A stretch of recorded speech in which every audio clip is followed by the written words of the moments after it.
I want to take 10 minutes for Tisha, just 10 minutes for Tisha.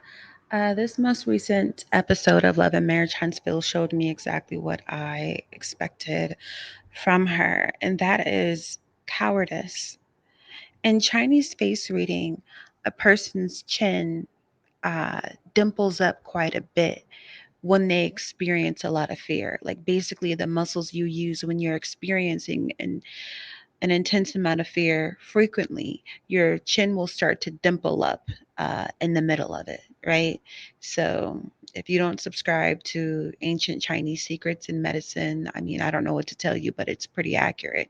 Um, Letitia has that dimpling. We saw a lot of that dimpling seasons ago when she stood outside and was like, well, I think it was at Stag Run, the property that Martell and Maurice owned together. And she was like, "Is that true about the 20 girlfriends?" You could see the dimpling in her chin. And then when they were in that cabin and she was sitting at the table with everyone saying, "I never experienced infidelity in my marriage. I never experienced." And she made this face, this micro expression where she was sad for like a nanosecond. And you can see that intense dimpling in her chin. So basically, I'm saying all of this to preface what I'm about to say about her interaction with Linnell Fletcher versus her interaction with Stormy Steele. She jumped down Nell's throat for talking about the expo. And Linnell was direct, but she was tactful. She wasn't like attacking or anything. Now she sort of kind of picked up on Letitia's energy and was like, "All right, that's an attitude. Like Letitia, you're giving me an attitude. I didn't come at you that way, but you're giving me attitude, and same energy, whatever." But overall, Nell was tactful and respectful in what she was saying or the feedback she was giving at the expo, and Letitia jumped down her throat. Juxtapose that with Stormy calling Letitia's husband an actual bitch. Like he need a wig and need to sit with the ladies, and Letitia sitting right next to her, letting her. This is what I mean by cowardice, because in reality, Linnell, what she said to Letitia did not earn her the response that she elicited from Tisha. The way Letitia spoke to Nell is the way she should have spoken to Stormy when she called her husband a bitch. Now, maybe she really thinks that her husband, you know, is a B word. I don't know. Maybe that's why she was, so the woman was too stunned to speak. Like maybe that's why she couldn't do anything because she's like, I can't defend him. Even though I don't think that's what it was. Personally, I think she knows Stormy will go there with her. I think she knows Stormy don't mind a toe to toe, a little knuckage if you buggage in her system. I think because she knows that she's a little bit different, right? Like even when she threatened to jump across the table and Stormy was like, "Well, get active then." She got up and walked out. And now that's not a thing because she knows that Stormy will match that energy. Whereas you can look at Linnell until she is so advanced in her manners, in her ability to be ladylike and refined, and also in age, that you're not going to get that energy from her. So she knows Linnell's not going to jump across the table. She knows Linnell is not going to get active, and because she knows that, she went hard at Linnell, and it's just like, for what? For what? Because y'all were charging people at the expo and you told her to her face that, y'all didn't charge nobody and y'all didn't make no money off the event. You might not have made a lot, but you did. Philanthropic my behind. You shouldn't be getting paid from anything that is philanthropy. I've organized several events where I sweat my behind off, where I had to take off my shoes at the end of the night and walk home barefoot. I mean, setting up all the tables for hundreds of people to come. I mean, setting up all the decorations and getting on ladders until I'm lightheaded and I got a headache, and organizing money in the ticket booth and the picture booth and whatever else, and then breaking all that ish down, right? Then breaking all that ish down, and I'm not home until 3 a.m. even though the event ended at 11, at 10:30, right? So I mean, those of us who have organized events, we know what this is about. But basically, Letitia, and I lost my train of thought. Maybe I'll get it back. But basically, Letitia, damn it, I lost my train of thought. Well, I guess I'm gonna wrap it up. It's, just 10 minutes for Tisha. We're already 5 minutes through. Um, I thought this was nasty, and I thought that this was proof of cowardice. You're popping off on this more mature lady who is not gonna do anything to you. Like damn near elder abuse, because you know that elder can't hit you back. You know, like how a baby is not going to be able, not that Nell's a baby, but you get what I'm trying to say. Like she's more fragile, probably the most fragile woman, like in terms of bones and whatnot at the table. Whereas Stormy's healthy. So you're going to pop off on Linnell for talking about your expo, but you're not going to pop off on Stormy for talking about your husband. And here's the thing, everything everybody said was valid. Everything everybody said was valid. And I know Linnell, if I was Linnell, I would have taken that personally to watch that go down. If I watched you attack me for talking about inconsistencies in your story, and then you sit there next to somebody who talks about your husband, I would have taken that personally, like, okay, so you coming at me.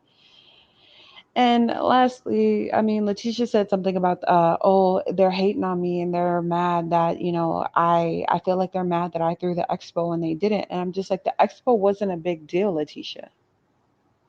It was a big deal to you. It was a big deal to Marceau. The expo wasn't a big deal to people. And I wish she could like put on some goggles or some bifocal, some lenses and see it the way everybody else saw it. I'm like, you think that they're supposed to be jealous of that when we've seen Mel throw a private event where everybody is actually formal? Remember that silver dress with the feathers and all that stuff? Like you think people are bothered by the expo because you threw it like on some nanny nanny boo boo, look what I can do? You know what that reminds me of? That reminds me of the SNL skit where that giant guy, uh the giant YT guy would be like, "Look what I can do," and he would just jump and then blink extra hard, like he just like he was Simone Biles or something. He would be so impressed with you. Look what I can do. Look what I can do. And I'm like, the expo was trash, and it's to the point where you know how people are always like, "Oh, ghetto Stormy, country Stormy. She want to have a, you know." A party in the bayou and it's country and it got horses and it's outside and it's whatever. Even Stormy was like, this thing was rinky dink. This thing was tacky. This thing was like, she was like, Tiffany, I would have rather been sitting by you in the front row in the audience. Like, oof. Like Stormy didn't even really want her name associated with the Diagon Expo because it was not a success. And this is why it pays to have a feminine eye. This is why you guys remember Queer Eye for the straight guy, and they would take these men around, these heterosexual men who didn't know how to dress, and they would finesse. Like they would do his hair, give him a facial, get him a new wardrobe, and be like, "Yes, this is what it is." Because a lot of men, they're just like, with fashion, and that's okay. That's a masculine quality, not to really get fashion. But I'm looking at Tisha, and I'm just like, you're missing a part of femininity that your friends have and you could have benefited from. But because Marcel is such a hater, he's driven a wedge between you and them, and you're proud of this rinky dink event that you ought to be embarrassed of. And the fact that she's sitting there like, oh, I don't need any feedback. Like the expo is over, and the last thing you want to hear after you have an event is criticism. I'm like, no, this is how I know that you're afraid of criticism. This is how I know you can't deal with constructive criticism, because right after Like part of the reason I would get home at 3 a.m. when I organize different annual events is because we would debrief the event directly after the event. Because if you wait a day or two, you forget a thing or two. We would debrief the event right after the event. We would sit in our cars together for 2 hours debriefing the event year after year. I did this for 10 years, this specific event. It was called Jalsa. Jalsa is like majlis, like it's an Arabic word. It was a charity ball in the Pacific Northwest for not exclusively for Muslim women, but thrown by Muslim women to support Muslims in need. You know, so countries that were at war or having a famine, or even in Islamic school, we would raise money for these things. And when I tell you we went home with nothing because it was a philanthropic effort, because it was charity, we would spend months planning, all day setup, then entertaining people, then breaking it down. We would not go home with a single red penny because it was charity. And we are not people who were business owners like, Marceau and Letitia with their black and their chocolate in a bottle and whatnot. And so I'm just like, us as people who we were school teachers. Most of the women who were planning the Jalsa with me, school teachers, school teachers. We were not making more than $3,000 a month. School teachers. But we didn't go home with a single red penny. Now, we went home with headaches. We went home with stomach aches. We went home with sore feet. We went home too tired to take our makeup off. I remember one time I woke up in the same hairstyle I had the night before because I had barely slept. Hair was in place. Okay. I got to take off my makeup and then I was like, I can't move. I can't move because lifting them tables, rolling them out, like that is labor. That is laborious. Laborious. I don't know why that happened to me. Uh but that's what was in my head. But like we would do this annually for about 10 years before, we dispersed and everybody moved away, got married, grew up, whatever, right? But to hear Marcel, even if he made $500 off of the event, that feels weird to me as a person who was a community organizer. That feels weird to me as a person who has done these events for the community. We didn't take home gas money from the money we made at the door, from any other proceeds. We didn't fill our gas tanks. We didn't grab a meal with it. We didn't grab a coffee with it. Everything we made would go to Somalia, or another year go to Palestine, or another year go to wherever. Go to books, uniforms, clothes, curriculum for, an Islamic school. Like it would never come home with us in our pockets because that was our integrity. When we say every single dime, we mean every single dime. When we say philanthropy, when we say sadaqah, when we say charity, that's what we mean. Sadaqah is charity in Arabic. Okay. So him expecting to get paid at all and Letitia being like, that's nobody's business. We don't gotta, why do y'all care? And I'm like, because you set this up on the auspices that this was a philanthropic event and that nobody was making money off of this, and you did, you weasel. That is a lack of integrity. You lied. You shouldn't have got nothing. You weren't supposed to even break even, is what I'm trying to say. And Letitia was trying to use her words in a flippity floppity way. Well, we paid out our own money, so we didn't make no money. So she's saying we didn't make any money, like maybe we broke even, but we didn't make a profit. And I'm like, you weren't even supposed to do that. You weren't even supposed to do that. Sometimes when you're a community organizer and you set up all this stuff all the time, Like, you know exactly where to go, what community center to go to, and they give you access to all the chairs and all the tables, and you buy your own table skirts, you buy your own, centerpieces, you get creative, you make these things, you get the cutlery, and some of us would be back there cooking in case we didn't have enough money to get the thing catered. Like, that's why I'm saying, like, this was rinky dink. And it would be me and a bunch of, like, just me and some little college girls and junior college girls and recently graduated college girls from undergrad, and we would just put the thing together. And it every year it was better than the Black Expo. Black Expo didn't even have food. You had people there all day and you didn't even feed them. Like that's worse than a farmer's market. Y'all listen. Not a farmer's market.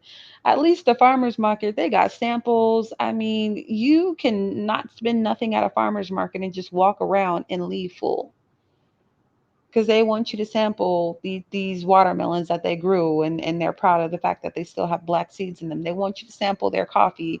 They don't want you to just, buy it off face value. They're like, nah, I got a good product. Taste it, taste it, taste it. You could walk and Lord have mercy. Oh, God.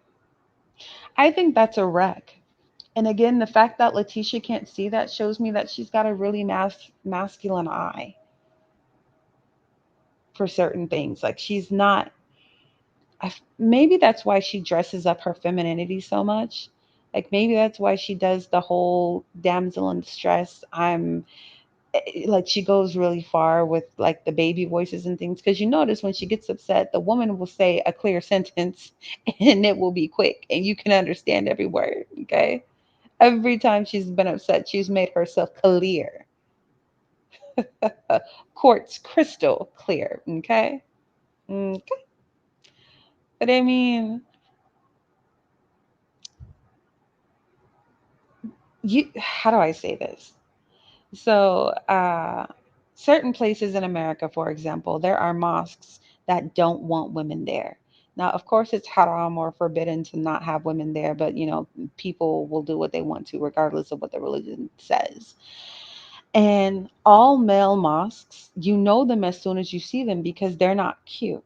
They're not pretty. You walk in there, it smells like feet, right? Because the men are all washing their feet before they pray, and you can't wear your shoes in the prayer area, yada yada yada yada yada. There's mud outside. Everybody's parking all over rocks and mud, and there's not a defined parking lot. But when you see the mosques that women are also at, the walls be all painted. There be flowers in the front and in the back, the manicure, pedicure lawns.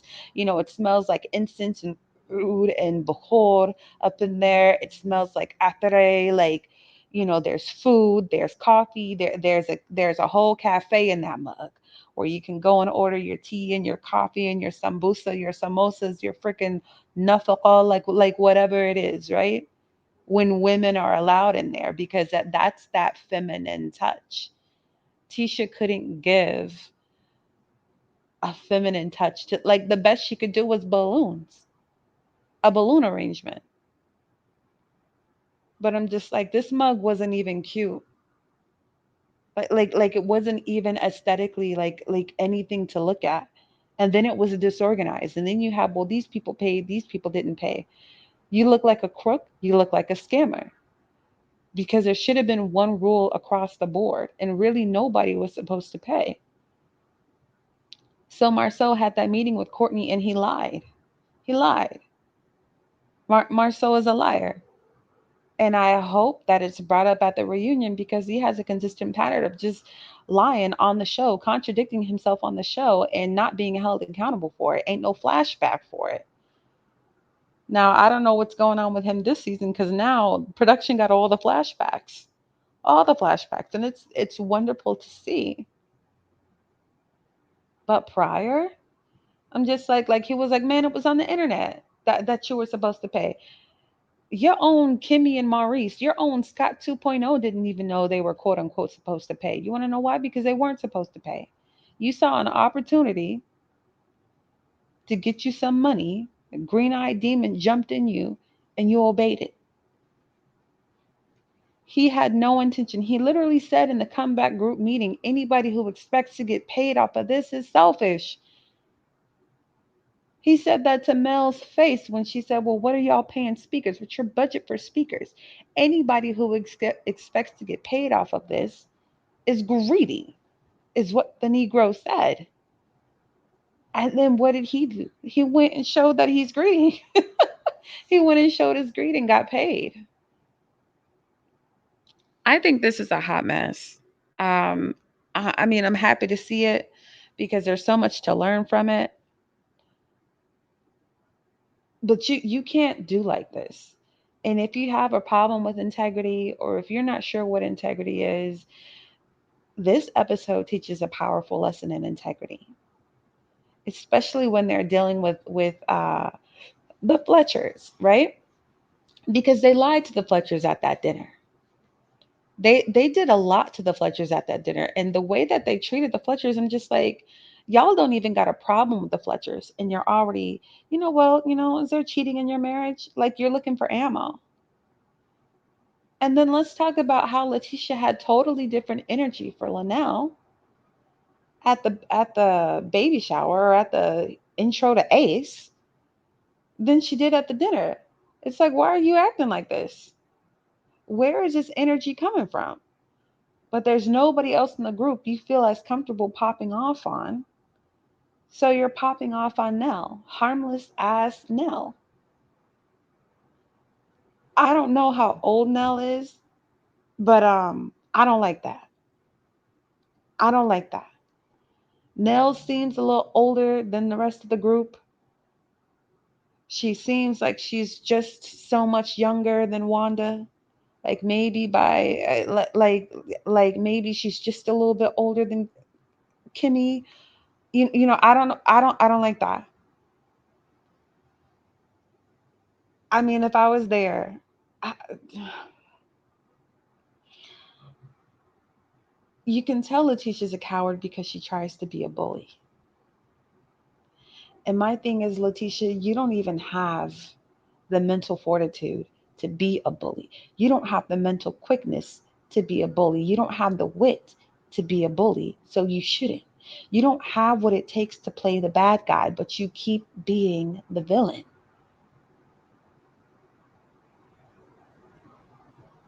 I mean, study a villain from any DC universe, from any comic book, from any whatever. Like these are intelligent human beings.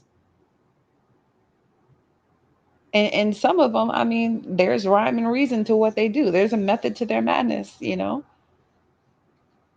But I'm just like, Letitia, you should work on your character and just work on being a nice person, because you want to be a bully and then you want to cry when somebody stands up to you. Like that is cowardice. Like that is dictionary definition cowardice. Because one on one with Linnell, you didn't have that energy. But once there's a group of women to perform in front of, now you want to pop off. You didn't have that energy in front of her husband. I mean, you were still shitty. Excuse my language, but you were still just doing the most. I thought their dinner with the Fletchers was nasty. I thought the way that they were shading the Holts was nasty, especially because they were really just shading Mel. Because I'm just like, y'all are friends with Martell. Y'all roll with Martell. Y'all kick it with Martell. Y'all still hang around with Martell, and he's the actual problem. Mel's not a problem. And if you put Mel on one side of the board and the entire comeback group on the other side, Mel's got the most business acumen. So I don't want to hear that stuff about I don't respect your t-shirt business when you're over here selling black t-shirts and my life my blueprint mugs. You're trying to get into e-commerce too. Stop it. Stop it. Sculpt literally wouldn't exist. How dare you? And I'm sorry, but if I was the Fletchers, I wouldn't. Long handle spoon for the Scots. Because here's what the Fletchers have watched. They have watched Melody Cherie, formerly Holt, and Martell Holt, the Scotts, didn't have a black owned business. Remember? My guy was working at Monaco, a popcornologist at the movie theater. Allegedly, Tiffany knows something about him being fired because of blanchual harassment. But with Melody, they created Scolt because you couldn't have Scolt without somebody with, these licenses, right? These builders licenses and whatnot, these tests that Marceau hasn't updated. Remember, he showed that old ASS license, and then the one that Martell can pass. Now Chris has he's got his business like license, and he's a realtor and all that. But I'm just like, Scold is literally half Holt. They gave you a business so you could come on the show as a business owner. They gave you a home so you could come on there without shame. They gave you one of the properties that they had, that they owned, to be your home, bro. So you could look decent on this show. And then they gave you a car. What's the matter with you? If I had any speech and I was a Scott 1.0, I'd be like, I want to give an honor to God who's ahead of my life. And I just want to start out by thanking everybody who was down with me. I want to thank the Holts for giving us this, for giving us this opportunity, for creating the show, for giving me a national platform. Whoop de whoop whoop whoop. It's only up from here. Like I would be so grateful. But if I was the Fletchers and I was watching these people, like the Holts made the Scotts, not 2.0, but 1.0. Scott 2.0 is self-made. Well, half of Scott 2.0 is self-made. The other part is well, both had hail. Scott 2.0 is Kimmy made. Let me just say that. It's Kimmy made. Both halves. Both of them. Bruh. Ain't no way I would sit there as the grown ass Fletchers and deal with those Scots 1.0. Deal with Letitia and Marcel in anything but a cordial manner. I would not want to befriend these people because those Holts, they say a friend in need is a friend indeed. Someone who's a friend to you while you are in need is a friend indeed. And they gave you a house, a car, and a business. How dare you? How dare you speak down on them? You ingrate.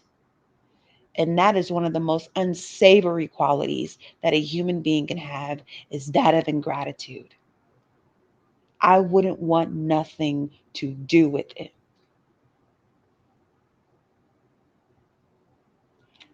You can move on from a relationship without denying what you benefited from it. Because you know what? That goes into your integrity. I can dislike a woman and still acknowledge the fact that she's pretty with a great body and a great smile, beautiful teeth, wonderful, full, healthy hair, because that goes into my integrity. I'm not going to gaslight myself and the people around me. I'm not going to sit up here and lie because I got a soft spot about you or a hard spot about you. I'm not going to take away from your accolades and decide that everything is fake because I don't F with you no more. Because that says something about me as a person and me as a witness and me as a narrator. You can't have that from me. You can't annoy me enough, unfriend me enough to have that from me. I am going to speak a true word or I'm going to be quiet. And this is the crux of the problem with Marcel and Letitia. They can't speak a straight word, always in circles, never a sharp corner, always a curve. There's no honor in that.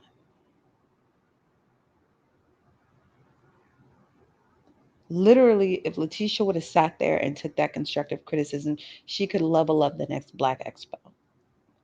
She could look around Tiffany's event and be like, hey, you caterers, let me get your number. You got a card? This is a group of women, they have so much to offer one another, but because let's like Letitia, for example, because she's trying so hard to be more important than this one and that one, she's missing out. She's missing out. They wasted Tiffany sitting her on that front row. They wasted the Fletchers not inviting them, and the biggest fumble was obviously Mel. I don't like it.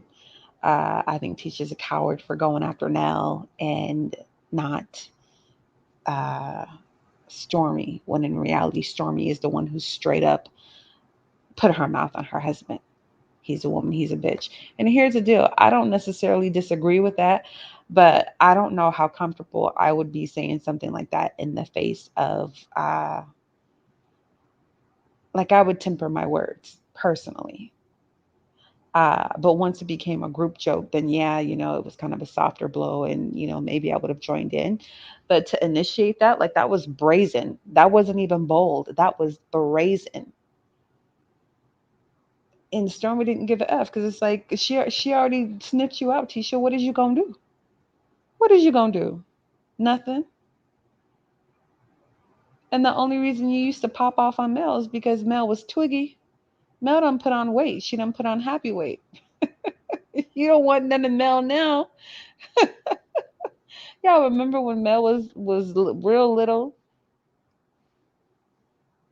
in the first few seasons? She was real twiggy, real tiny. Anyhow, uh, that's all I got. Ain't got no more. Let me know what you think in the comment section below.